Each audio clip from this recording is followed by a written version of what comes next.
ఇంటిపైకి వచ్చిన కోతులను తరిమే ప్రయత్నంలో కిందపడి రైతు మృతి చెందిన ఘటన రాజన్న సిరిసిల్ల జిల్లాలో ఆదివారం చోటు చేసుకుంది.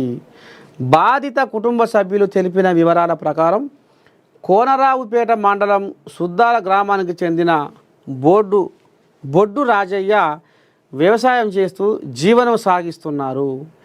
ఇంటిపైకి కోతులు రావటంతో వాటిని వెళ్ళగొట్టే ప్రయత్నం చేశారు. కోతులు పైకి దూసుకురాగా ఆందోళన చెంది వాటి నుంచి తప్పించుకునే ప్రయత్నంలో కింద పడ్డారు. స్పృహ కోల్పోవడంతో కుటుంబ సభ్యులు వెంటనే ఆసుపత్రికి తరలించారు.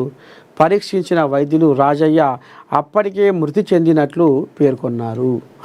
ఇక చూస్తుర్రా, ఆఖరికి వస్తార కల్లా కోతులు ఇవాళ ఒక రైతును పొట్టన పెట్టుకుని.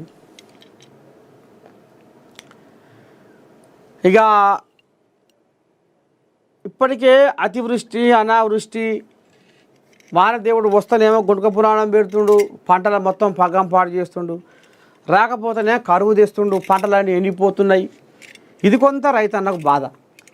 ఇక ఈ కోతులు బాయికాడ ఓ కూరగాయ తోట వేసుకుందామన్నా దక్కనిచ్చే యాలలేదు, ఓ పంట చెట్టు పెట్టుకుందామన్నా దక్కనిచ్చే యాలలేదు, ఓ పంట చేను వేసుకుందామన్నా దక్కనిచ్చే యాలలేదు. ఏడంగానో ఒక ఆడంగా గుంపులే వచ్చి పగ్గం పాడు చేస్తున్నాయి.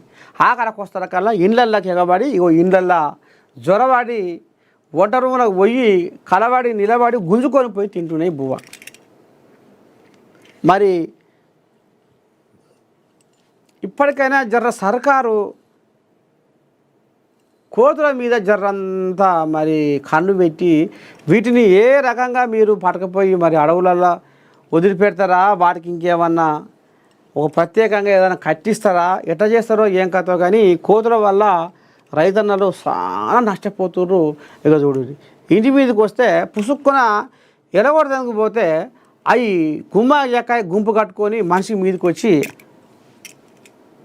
అదట్లా పడి మనిషి అడ్డం పడితే అయిపోయి జీవివాయ్. జర కోతుల బెడద ఎక్కువైపోయింది. ఇది సానా ఊర్లల్లా బాగా కోతులతోని ఇబ్బందులు పడుతున్నారు రైతులు. మరి దీని మీద సర్కారు కన్ను పెట్టి ఈ కోతుల భయం లేకుండా చేస్తే బాగుంటుందేమో అనేది గుర్తు చేస్తున్నాం.